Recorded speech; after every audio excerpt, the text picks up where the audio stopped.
Hello, this is Nurse Bandit. I will be filling in for Dean, as he seems to have gone missing recently. We do not know where he is, but for the time being, I will be taking over for future videos. But do not fret, I know my stunning personality would be off-putting, so I will do my best Dean impersonation for the entirety of this video, and any videos moving forward. Please don't touch anything. What is up, everybody? It's me, it's Dean, or Nurse Bandit, and I am back on the JFS, hanging out at Firewall, doing my second take of this because I had some complications. But wanted to do a bit of a debriefing with Firewall. As you can see, there have been some changes, some small changes here, but some bigger changes in there, and we'll talk about that in a second. But I think the game itself was more or less successful. I kind of wish we had more people. I think teams of 3 or 4 would have been better, so maybe we can try that again at some point. But I think the rules themselves are pretty much airtight. I don't think I need to make any fundamental changes to the rules. Although I have made some changes to some of the gameplay itself, which might necessitate some rewording of some rules, or at least some changes to like 1 or 2 of them. And I think the specifics of this gameplay of this game, might change a little bit over time. I think it'd be kind of fun to kind of tweak things here and there, to play it a little bit differently every time we play. But some of the fundamental changes that I've added are really just kind of small stuff. I bumped the sidewalls up a little bit higher by like 1 or 2 blocks. So in the rulebook it says you can place your wool anywhere as long as it's not higher than the sidewalls.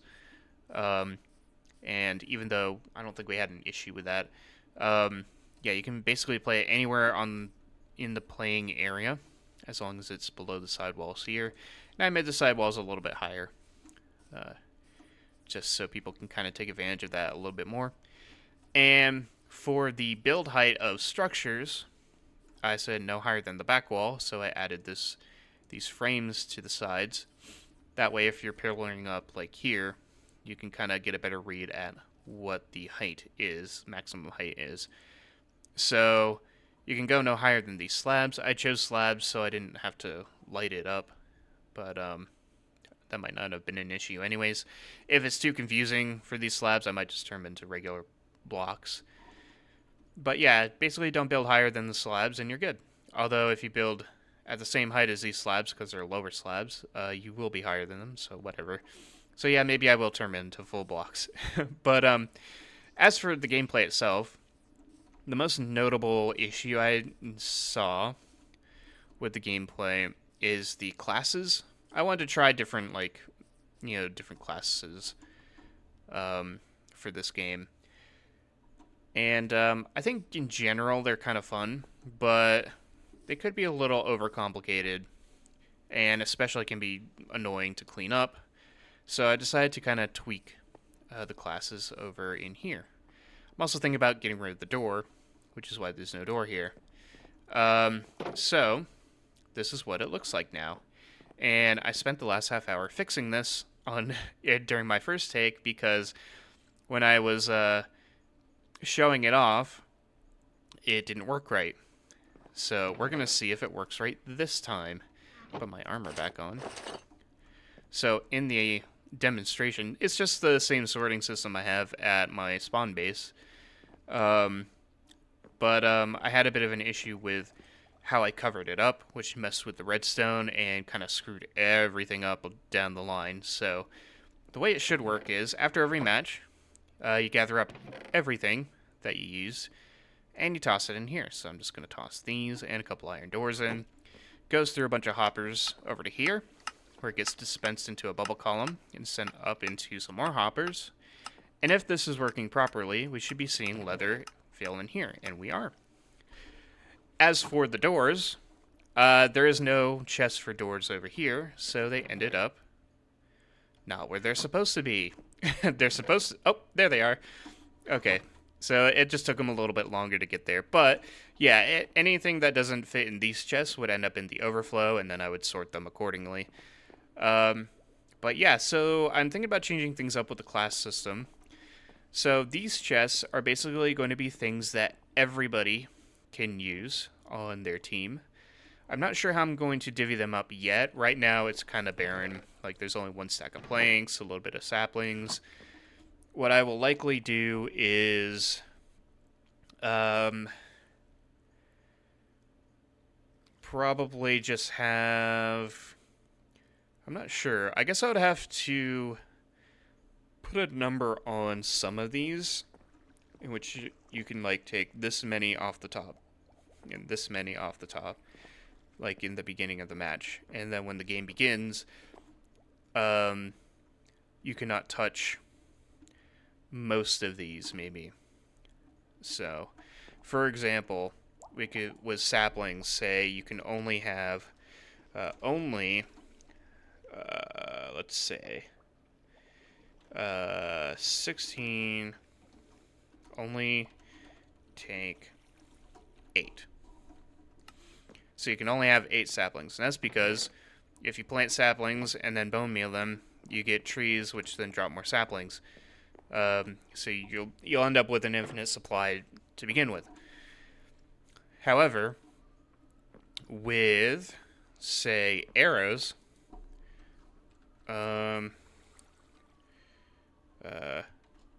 take all.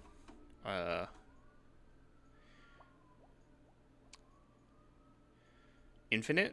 I'm trying to think of the right phrasing that I could put in here. Or I can do it limit instead of saplings.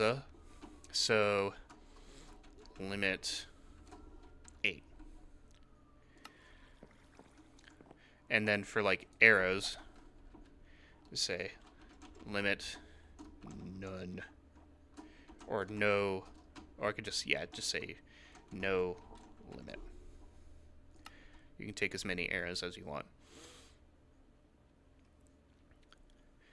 And yeah, so I might have to tweak the rules a bit, at least the language of that. So it'd be like, for the items that have a limit, you can only take up to the limit. You can never come back for more.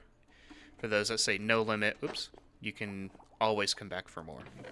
So if you need more arrows, you can always take more arrows. So that's probably what I would do.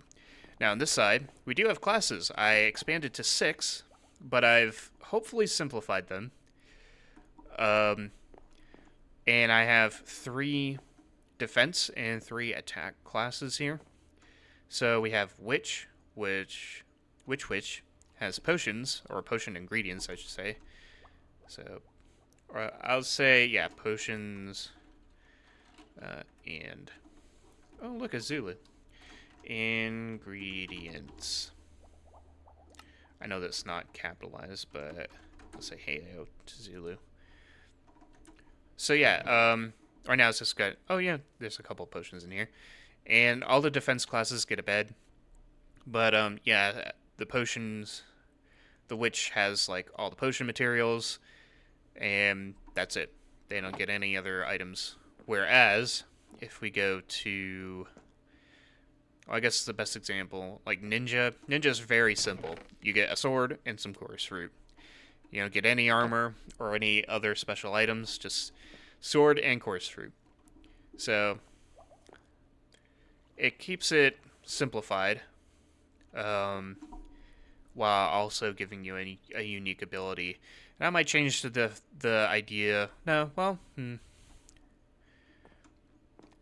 I was considering, like, you're not allowed to swap items or swap specialty items, but if you die, like, it's kind of hard to keep track of that kind of stuff. But and then out here, as you can see, there's a second chest.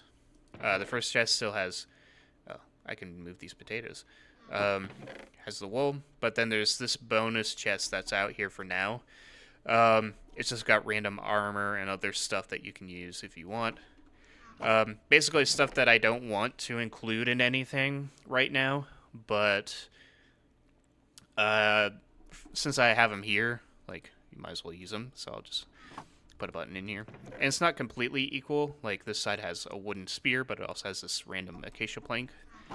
Whereas on this side, if you go over here, you have a pickaxe and a boat. So yeah, I tried to kind of divvy things up a little bit. Some of this extra stuff. Potatoes. And this side I have not worked on the classes quite as much, but gonna work on divvying that up, I guess, off camera. But alright, let's I also have to, like, even out these sorting systems as well, because that side only had 27 potatoes, but this side has a stack and a half, just about. So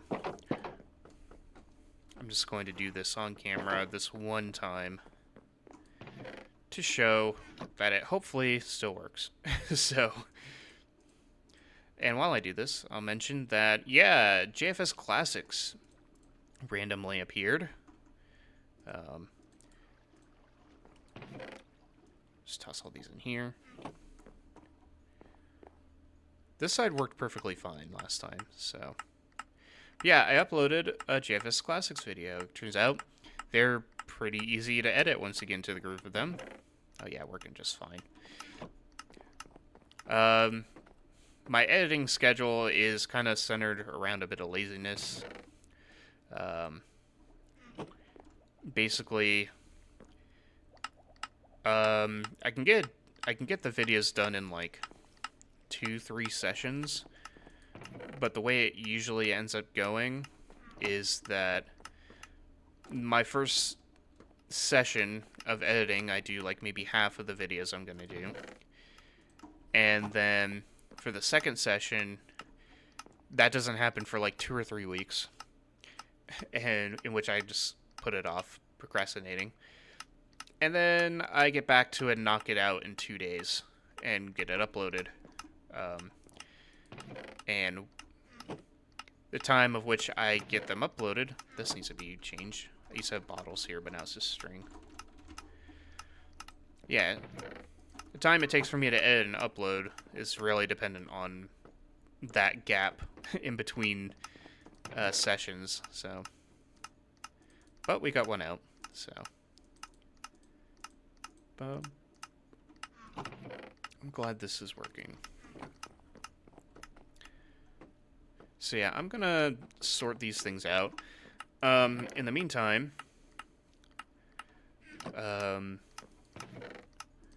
we are going to be finishing up the frog sanctuary.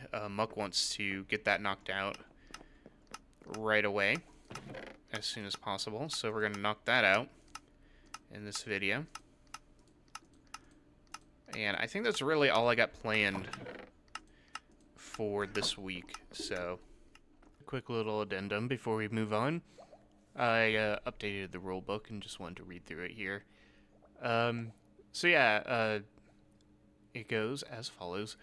Each team member will pick one class to play as. Everyone will then select items from the general chests to use in-game. Limit, this should probably be like equals. Equals, only take that number per team per game. No limit, equals as many as you want anytime. Can I separate these any further? No. So yeah, I think that's pretty straightforward. Yeah, basically, I put numbers on here for now. So, for example, this says 32. So I can only take up to 32 items. 32 planks, I should say. I cannot take any more than that for the rest of the game, and my teammates cannot take any more than that either.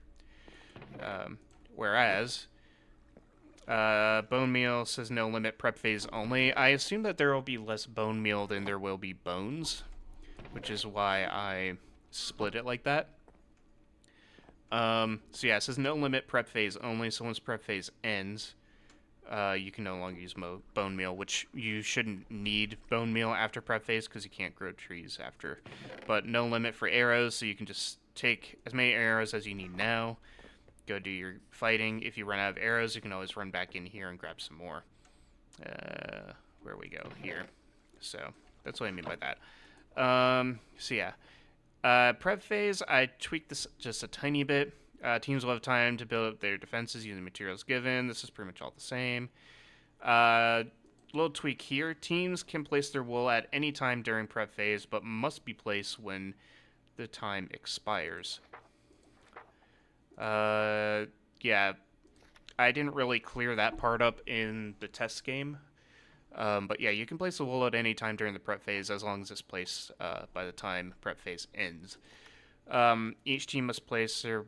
This is all the same. I think pretty much the rest of this is the same. Let's see if I did make one tweak somewhere. This is all same. Right here. Players can run along perimeter frame but cannot build on it. And I think that's it. Yeah. So, yeah, this frame up here, you can run on it. You cannot build on it. You can build next to it as long as it's in bounds. You cannot build out of bounds. So yeah, a couple small tweaks. Just wanted to show that real quick.